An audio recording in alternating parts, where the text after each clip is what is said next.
Muito bem, Café, bom dia. Seja bem-vindo aqui em mais um Boletim Econômico Semanal, começando aí mais uma semana. Semana passada tivemos aí uma semana positiva, tivemos a queda do dólar para casa de novo dos 5,51, tivemos uma alta de 3,5% na Bolsa de Valores. Então vamos falar um pouquinho sobre como é que aconteceram as coisas na semana passada, Café. Prazer em reencontrá-lo, Otto, e também a nossa audiência aqui do nosso Boletim Entrevista. É exatamente isso que você falou. Foi uma semana que começou um pouco mais tenso, né? Se a gente olhar o início da semana passada, havia ainda uma repercussão da ata do Banco Central americano, né, do Comitê de Política Monetária americano, do FOMC, apontando que agora em março nós vamos ter juros mais elevados nos Estados Unidos e efetivamente virá o fim dos incentivos monetários, né, naquele país. Então, o mercado ainda estava, vamos dizer, assimilando isso. Na terça-feira, o mercado repercutiu mais fortemente os dados do Boletim Focus, que nós trouxemos aqui no nosso boletim da semana passada, juros no Brasil em alta, 11,75, e também menor crescimento do PIB. Depois, começou aquela pressão dos servidores públicos federais, que continuará essa semana, mais a leitura do mercado foi uma leitura negativa em relação à questão fiscal. Aí, nós começamos a ter um melhor momento da Bolsa. O que aconteceu? O preço justo das ações não é o que estava balizando o mercado. Muito barata a Bolsa brasileira, e nós começamos, então, a observar um movimento de saída de dólar, ou seja, desfazendo posições em dólar para migrar para a renda variável, ou seja, uma leitura de que o investidor brasileiro e internacional está com mais apetite a correr risco. É um olhar assim daquela coisa, se eu for ficar na posição conservadora, com títulos públicos, renda fixa, eu não vou ter uma grande rentabilidade, mesmo os juros em alta. Então, aquele movimento de migração para a renda fixa já deu uma freada, começou a migrar para a renda variável. Resumo, mexeu com o mercado cambial positivamente, né? Movimento de baixa, bolsa em alta, o dólar começou gradativamente a cair. Tivemos o desempenho da inflação brasileira no ano passado, ficou em 10,06%. Aí, neste momento, o presidente do Banco Central é obrigado a enviar uma justificativa ao Ministério da Economia, e o Campos Neto acabou verbalizando, ou externando mais do que verbalizando na carta, aquilo que a gente já sabia, né? Não cumpriu a meta de 5,25, fechando em 10,06, por quê? Tivemos pressão dos preços das commodities, o tensionamento político brasileiro fez com que o dólar disparasse e contaminasse os preços, a questão da crise hídrica, portanto, aumento da energia, e a oscilação entre oferta e procura no mundo todo, em relação, principalmente, aos preços das commodities e os preços, em especial, do petróleo. Para você ter uma ideia, né, a Argentina, até novembro, não tenho dado dezembro, acumula uma inflação de mais de 52%. Estados Unidos, uma inflação de 7%.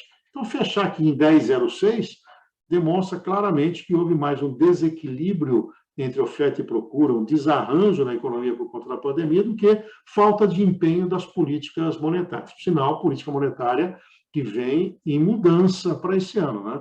A zona do euro, com a inflação de 5%, já fala em aumento dos juros, Estados Unidos, aumento de juros, aqui no Brasil, perspectiva de juros mais altos ali na frente. Então, a partir desta percepção, o mercado mudou. Também foi muito positivo a divulgação do volume de serviços e o comércio. Comércio na sexta-feira, volume de serviços na quinta. Você se lembra que a produção industrial brasileira, que já era o primeiro indicador de novembro, veio negativo. E aí nós tivemos o comércio, de uma forma geral, crescendo 0,6%, e os serviços 2,4%. O comércio e serviços representam 70% do PIB brasileiro. Então, uma leitura de que talvez o último trimestre do ano passado não venha tão ruim quanto tinham as projeções. Nós temos um mês de outubro ruim, novembro melhor, e agora a expectativa em relação a dezembro.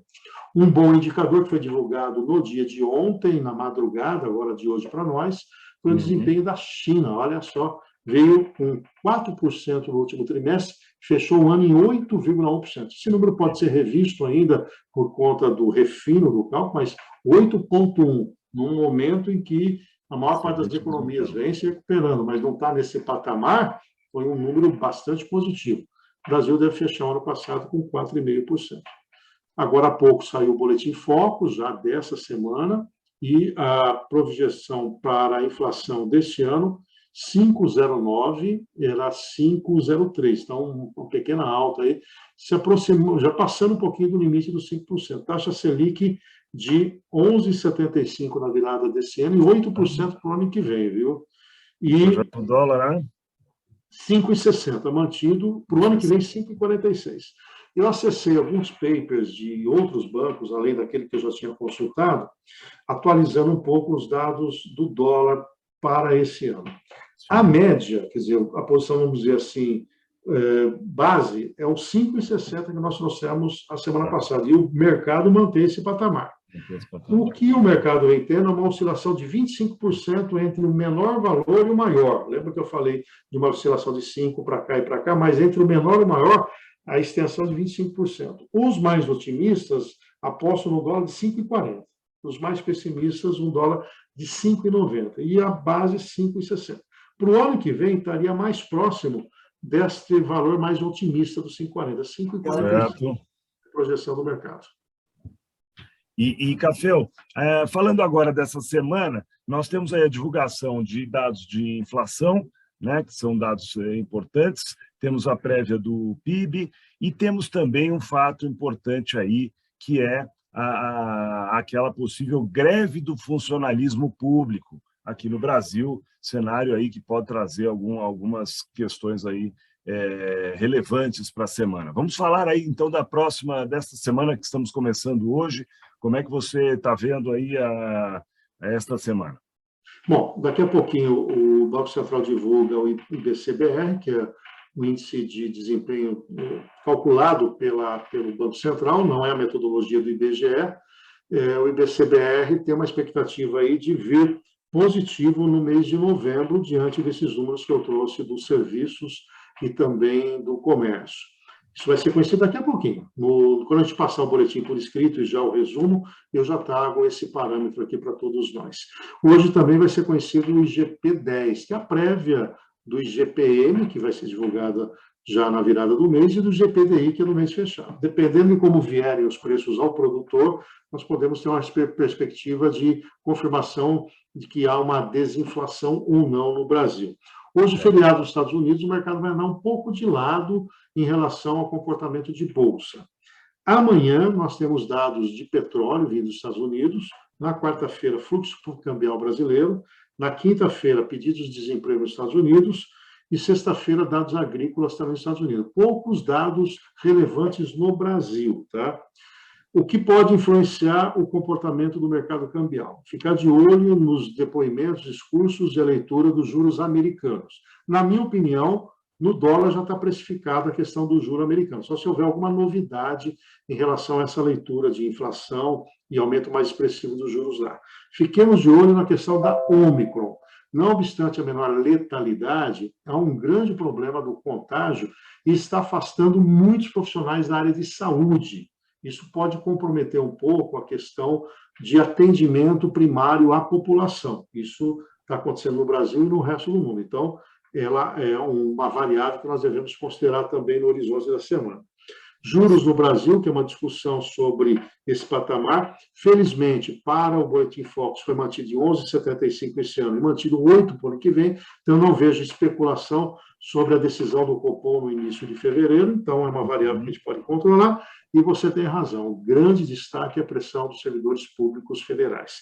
Amanhã já haverá uma paralisação, e aí, dependendo da adesão dos servidores, isso pode estender. Se não tiver uma adesão maciça, eles falam em ir para a greve. Esse movimento amanhã vai ser em frente ao Banco Central Brasileiro. Há uma discussão, Otto, de que o Bolsonaro tem que voltar atrás no reajuste para o setor policial. Se ele conceder mesmo aquele valor previsto no orçamento de 1 bilhão e 700 milhões, vai criar um mal-estar para todo mundo. Na verdade, ele criou um problema para ele mesmo aí.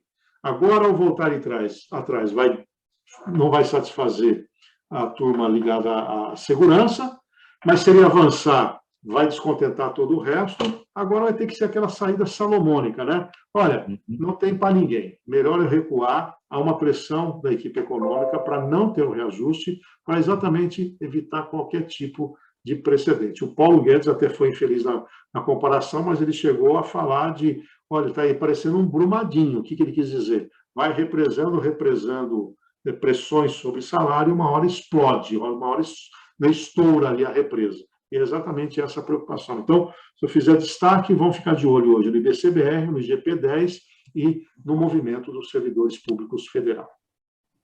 Tá certo. Muito bem. Então, temos aí uma semana, hoje é feriado nos Estados Unidos, deve ser um dia um pouco mais fraco de negócio. O mercado costuma dar um pouco de lado, porque fica de olho no comportamento. Eu olhei há pouco o comportamento dos mercados que já abriram o resto do mundo, estão no campo positivo, pelo menos na manhã. Não estou vendo nenhum fato relevante econômico que já não tenha sido precificado. Então, sem a Bolsa Americana, só se o IBCBR vier muito diferente do que nós estamos programando para ter algum tipo de impacto. Eu acho que essa semana e de hoje para amanhã, o que vai marcar mais, Otto, é a questão dessa greve mesmo, esse movimento sobre o orçamento federal. O que traz aí uma semana talvez positiva para os negócios que dependem de um dólar, principalmente quem está fazendo importação, tem que fazer pagamento para o exterior, né? Voltamos para a casa dos 5,51. Pode ser uma semana boa aí para aproveitar essa baixa do dólar, né? Se pensar que a base é 5,60, quer dizer, mesmo que haja uma oscilação, ela vai estar dentro de uma banda previsível, né? Portanto, também te dá uma olhadinha na balança comercial semanal hoje, vai ser divulgado aqui no Brasil.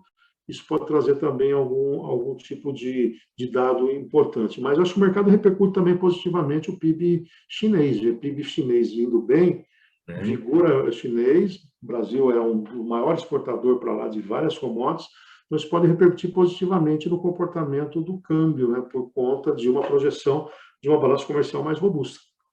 Tá certo. Muito bem, Caféu. Eu acho que as expectativas aí são boas para a semana. Já temos aí um cenário aí para os próximos meses do ano. Vamos acompanhando. Lembrando que a gente já divulga o boletim escrito, também o boletim de 2 minutos, em que a gente disponibiliza aí para toda a rede de correspondentes, para que envie para os seus clientes, para que divulguem e que todos fiquem bem informados em relação às perspectivas econômicas. E se tiver algum fato que saiu da normalidade, pode aguardar um boletim especial refletindo este fato dentro do nosso mercado. Excelente, Caféu. Muito obrigado. Vamos encerrando aqui dentro do nosso horário, então. Muito obrigado por mais este boletim. Semana que vem estamos aqui novamente, trazendo todas as informações para que todos estejam bastante informados aí, possam passar perspectivas aí para seus clientes. Uma excelente semana para todos nós, né, Otto? Muito obrigado, boa semana também. Um abraço. Tchau.